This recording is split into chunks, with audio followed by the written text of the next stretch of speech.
Giocare contro lo Ionica è come andare dal dentista. Può far male, dà fastidio, ma si deve fare per forza. Per informazioni rivolgersi a Milazzo e Vittoria. Ecco perché i 3 punti colti dal Modica valgono tanto oro quanto pesano, visto che arrivano al termine di una partita giocata e dominata in lungo e in largo dai rossoblù padroni di casa.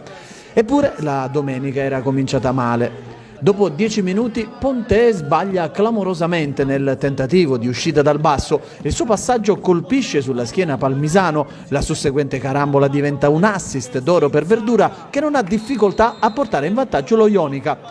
Un gollonzo, direbbe la Jalapas, che arriva però dopo quasi 500 minuti di imbattibilità. Non fortunato Ponte sicuramente contro la sua ex squadra. Il Modica ha però il merito di non scomporsi e caricare a testa bassa. Al 18° Francofonte su punizione impegna Quartarone in angolo. Dal tiro dalla bandierina Arken colpisce al volo di destro e rimette tutto in parità.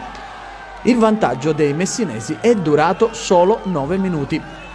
Al 31° si prende la scena Viegas che sembra Alberto Tomba dei bei giorni e va in slalom tra le maglie bianche. Tra lui e la gloria eterna ci si mette il palo.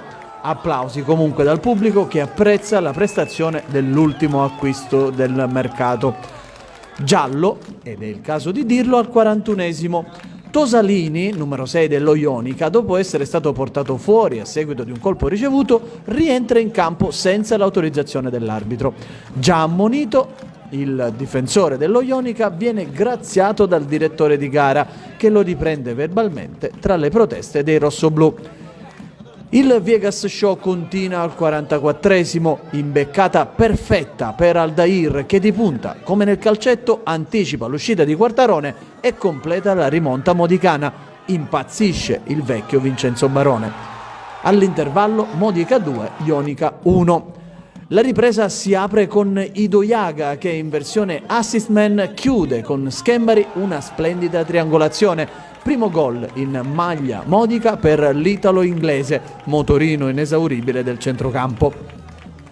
Il monologo del Modica continua al 15° con Cacciola, subentrato allo sfortunato Palmisano all'ennesimo infortunio del suo calvario.